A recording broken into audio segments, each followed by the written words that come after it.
Nak sampai ke point tu, daripada la lah kena mula. Daripada la kena mula. Biasakan sebut la ilaha illallah, la ilaha illallah ya. Mudah-mudahan lidah kita sentiasa mudah untuk sebut. Dan satu lagi rahmat Allah Ta'ala, menyebut la ilaha illallah ini melibatkan huruf-huruf yang tak ada makhraj dan sifat yang susah.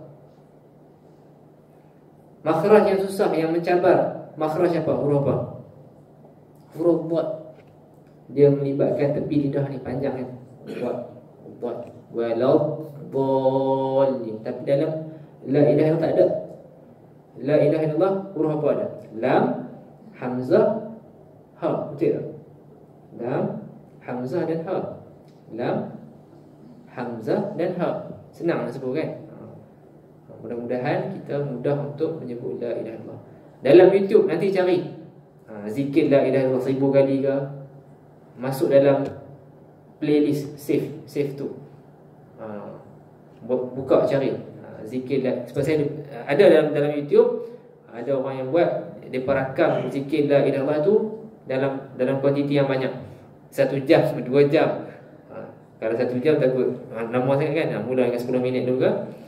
Untuk kita biasakan diri kita dengan zikir. Mudah-mudahan lembut jiwa kita ya. InsyaAllah. Baik, itu sahaja. Masuk lagi waktu 1 minit lagi ya. InsyaAllah dipersilakan muazzin kita untuk azan nanti. Dan kita sama-sama jawab azan dan doa selepas azan nanti. Sebab Nabi akan bagi syafaat kepada mereka yang jawab azan dan doa selepas azan. Hadza wabillahi taufiq wal hidayah. Wassalamualaikum warahmatullahi wabarakatuh.